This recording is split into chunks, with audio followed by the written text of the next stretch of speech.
Have a Date with the Angel. Starring Betty White. Bill Williams as Gus Angel. Presented by the Plymouth Dealers of America, who proudly sell and service the beautiful new Plymouth for 1957. The time? 8 months after Vickie and Gus Angel were married. The plot? Wait till the Atomic Energy Commission hears about this. The characters? They have their own fallout. Gus, lemonade.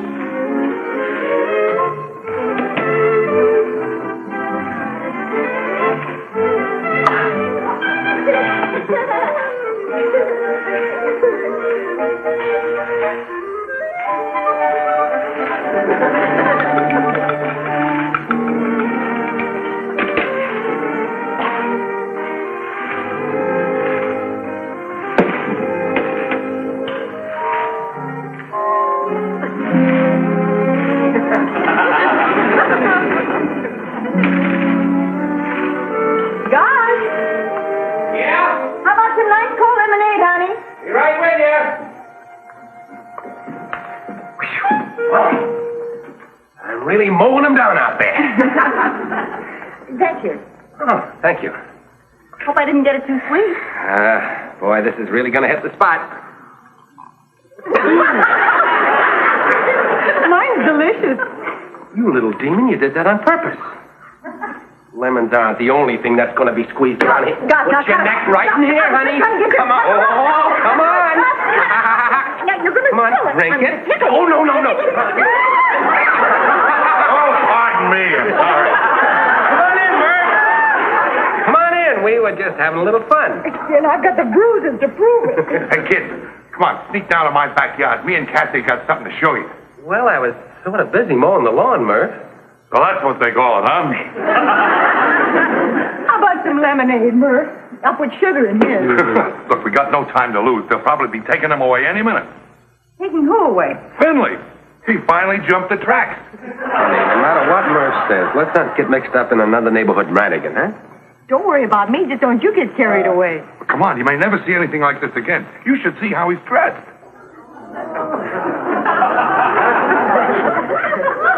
Okay, Murph, but remember, we're not going to sign anything, and we're not going to join anything, and we're not going to get mixed up in anything. What's he doing? I can't describe it. You just have to see for yourself. Come on, Fort Soule. Let's go. I like the way you held out, honey. What happened, Lola? Did he quit? Oh, no, he'll be back. Last time I nearly blew a gasket. I think we ought to be doing this. I feel like Matter Harry. Me too, honey. Let's skip it, huh? Oh, stick around. This you can't miss. Stop.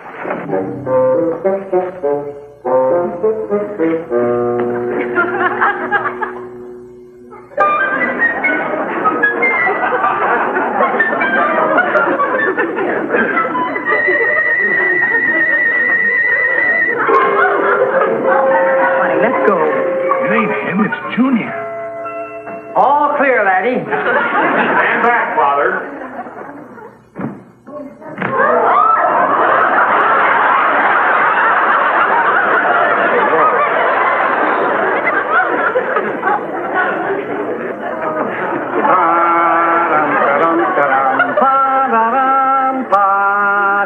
Father, if you can't follow the music, stay out of it.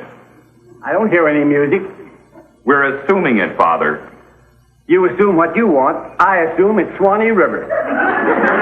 Well, it is Nitsharnovsky's third concerto. In that case, you are out of step. Spider.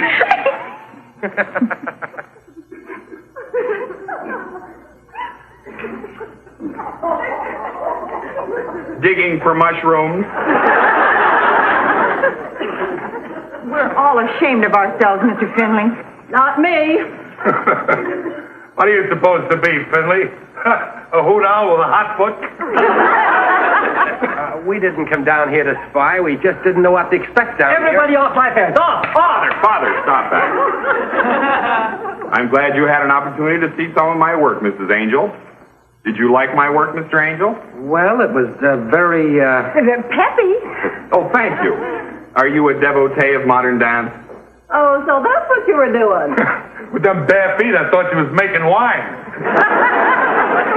Let's get back to the house, Vickie. We've got some lemonade down there that's getting cold. Mr. Angel, I'm sure that you and Mrs. Angel would be eager to participate in any civic project that was worthy. Of course. Vickie?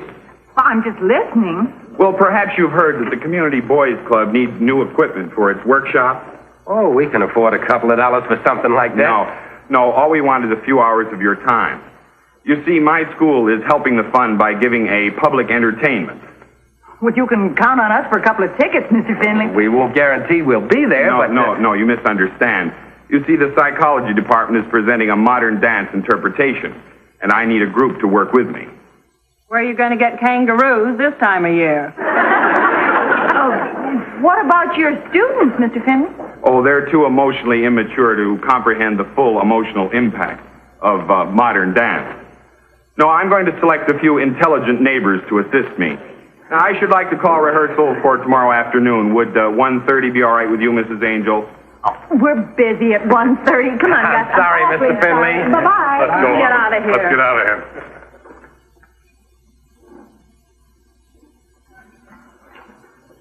Father, Mrs. Angel is busy at 1:30. So, So we'll start the rehearsal at 2.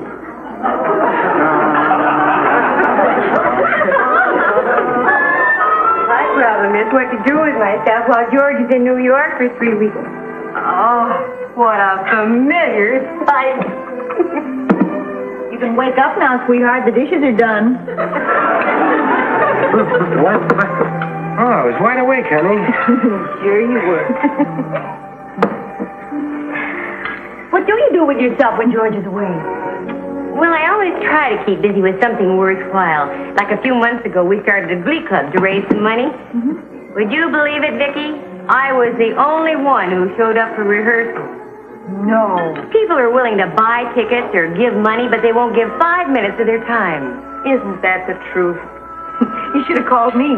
I can't sing, but I could have turned the sheet music. Here you go, sweetheart. Here you are. Got a good grip on it?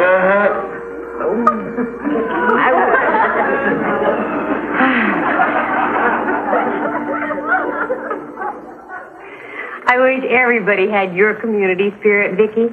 You should hear the obvious fibs people tell to try and get out of giving up a few hours of their time. Isn't it disgraceful, Gus? What? How about Wilma? Tried to get some people together for a worthy cause and nobody showed up. Should have called us, Wilma. I will next time. Don't forget. Oh, I didn't get a chance to tell you about these weird neighbors of ours down the block. We're not expecting anybody, are we?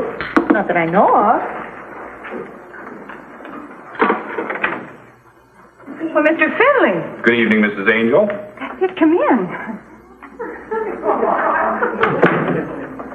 Well, this is a surprise.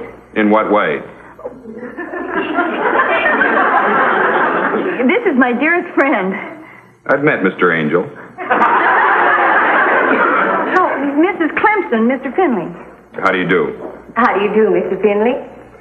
I'm not a demonstrative man, Mrs. Angel, so I don't know quite how to say this except to say thank you. You're welcome. For what? For agreeing to be a part of my show. Well, Vickie, you didn't tell me anything about that.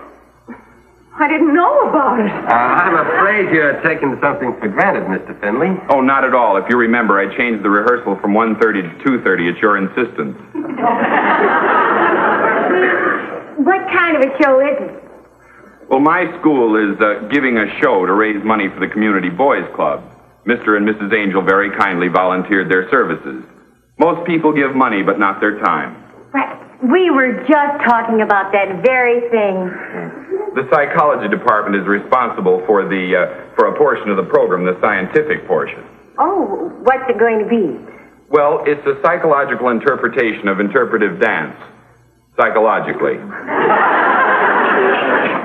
Do you spell angel the usual way? Yes, Why? Well, Dean Caldwell wants to know for the program. We don't want our names on the program. I admire you for that. Personal glory should not be considered when the cause is a worthy one. That's just like you two. Well, Mrs. Clemson is going to be our house guest for the weekend. Yeah, we so- can't leave her here all alone. Well, is there room in the show for me? We need everyone we can get. You see, Mrs. Angel, how your good example has already brought us another volunteer. You can't imagine what it is to plead with people and get nothing but money. We won't let you down, Mr. Finley. We'll be there. Thank you. Good night, all. Ah, what a dignified man. I'm so proud of you, Vickie. And you too, Gus. I think I'll go and unpack.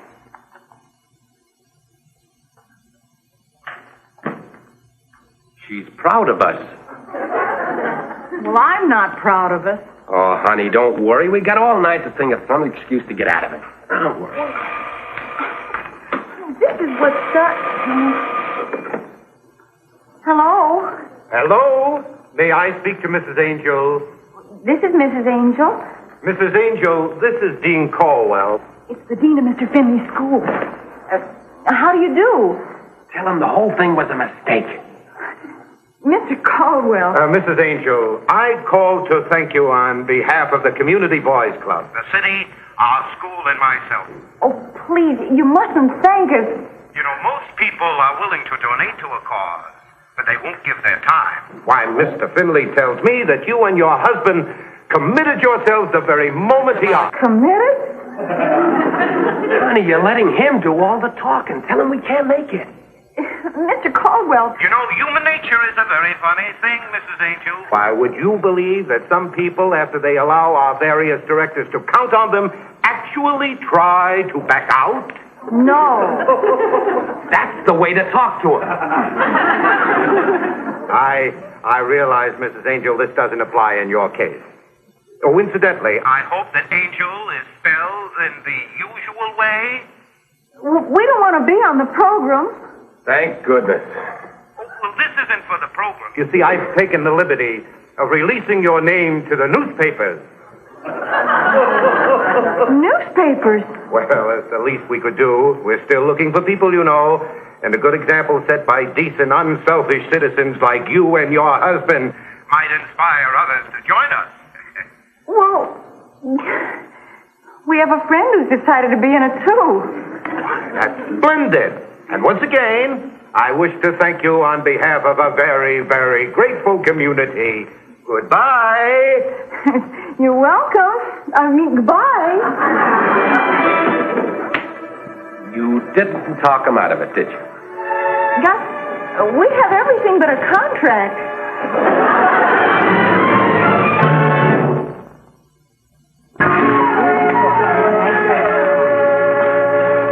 Hello, Mr. Finley. Hello. I'm blowing up balloons. Will you tell your son we're here for the rehearsal? Why don't I tell my son you're here for the rehearsal? You do that.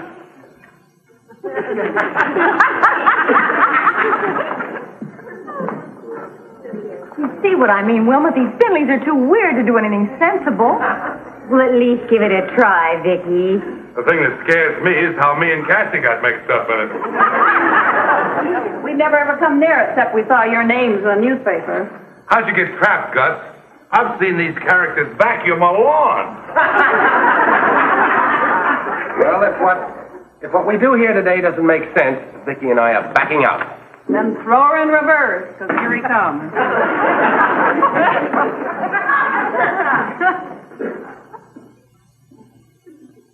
Thank you for being prompt. Now we have a great deal to do, and I'll tell you what's on my mind.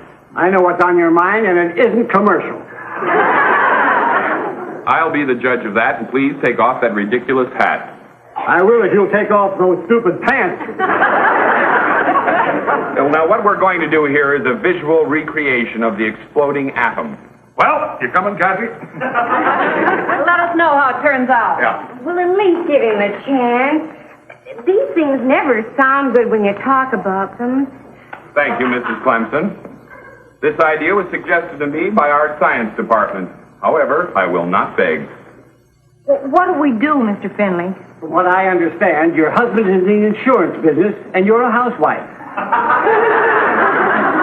That's not what she meant, Father. Now, I'll start with Mr. Angel while Father puts on the balloons. Mr. Finley, before I get involved, I'd like to know what the balloons are for. Well, I'm sure you understand the structure of the atom.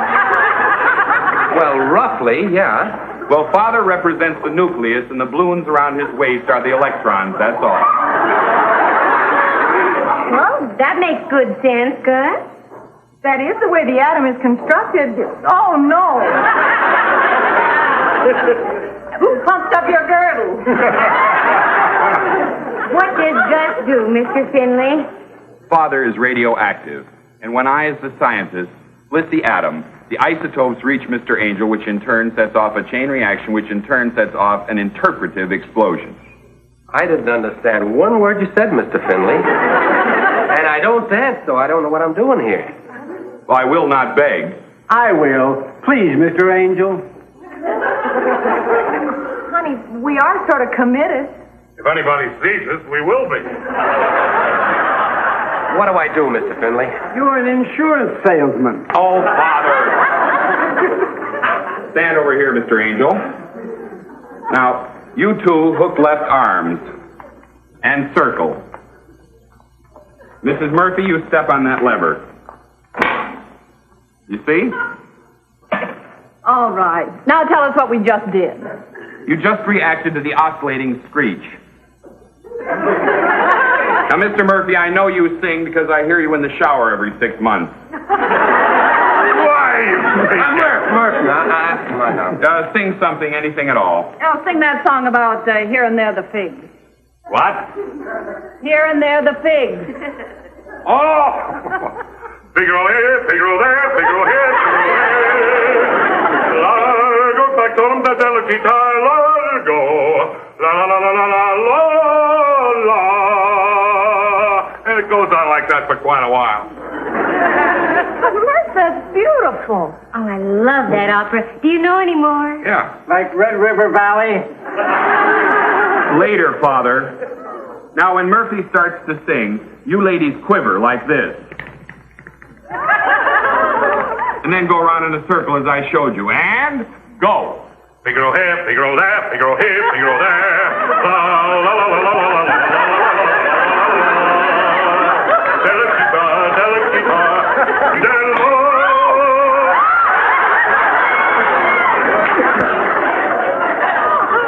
It isn't a commercial. What's the song all right? Yes, now, just pick a note out of all that mess and hold it. You are the oscillating screech. You know, that's the first decent thing he said to me since we moved here. What do I do, Mr. Finley? I know I'm a housewife, but what do I do? You're doing it. Just sit there till we explode you. Father, distribute the properties. Say please. Oh, for heaven's sake, Father, please. That's better. Mind your manners, son.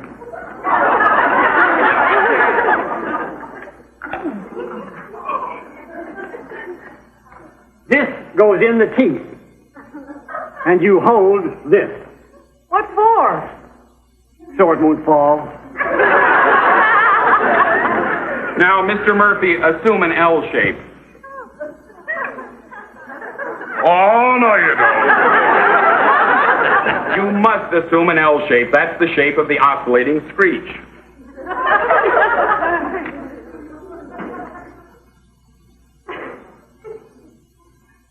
Now, when I, as a scientist...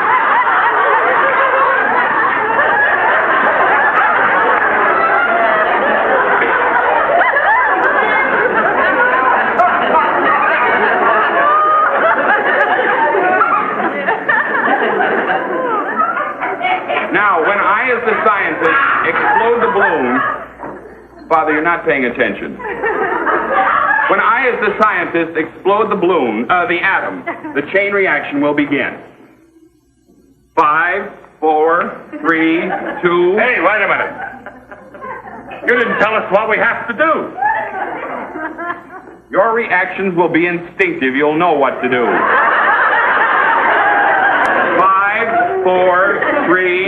2. Hey, why doesn't Wilma have a lever like mine? Because you're the electron. Now let's have no more interruptions. Say, please. 5, 4, 3, 2.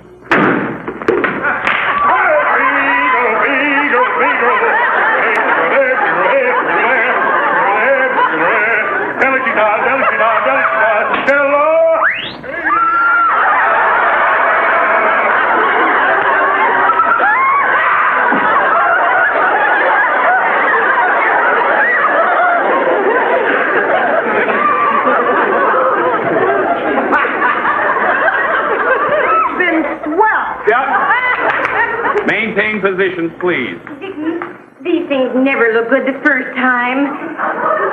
Gus. One more. Now, let's start the thing again in reverse. With the explosion at this end. Yeah. You mean backwards? All right, Mrs. Angel, start.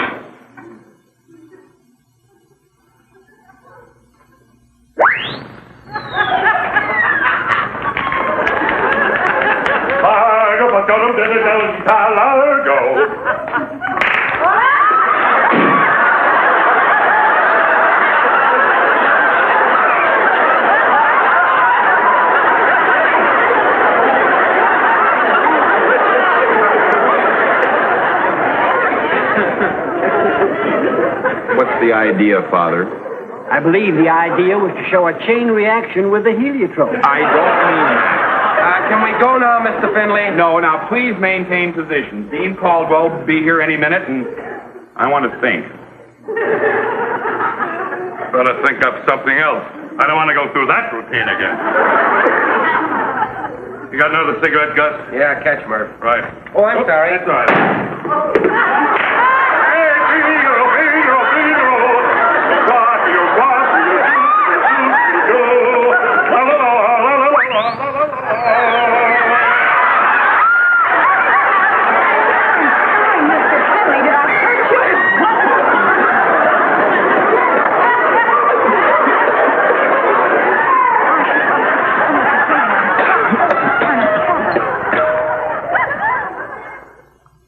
If that's the dean, tell him it isn't commercial. You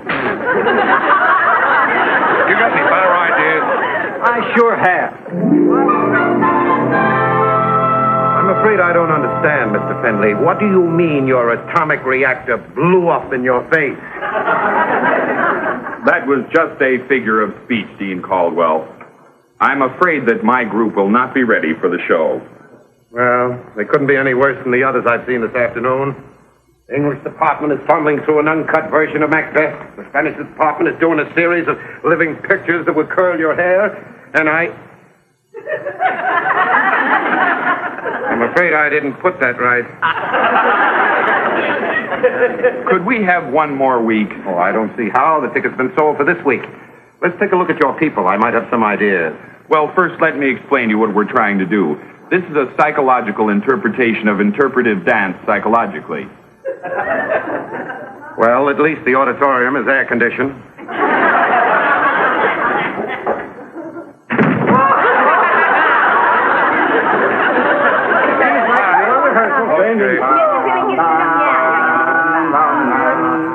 One, two, now.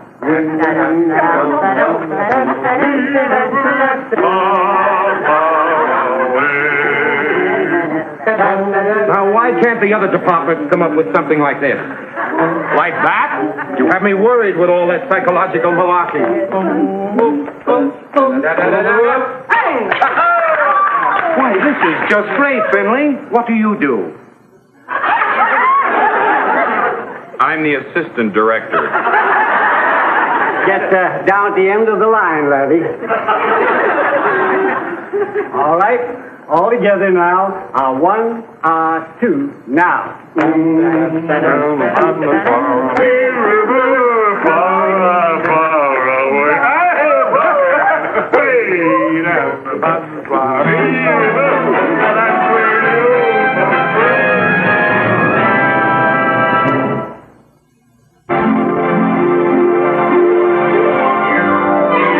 Got a date with an angel, Gonna meet her at 7.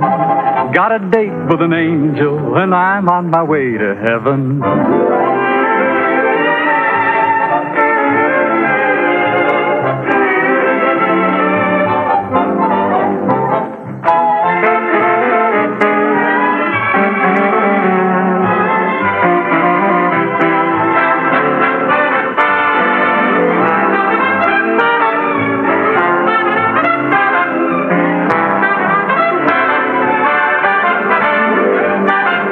Ladies and gentlemen, your Plymouth dealer invites you to watch the Lawrence Welk program Top Tunes and You Tell It on the same network. And the dramatic show Climax every week on another network.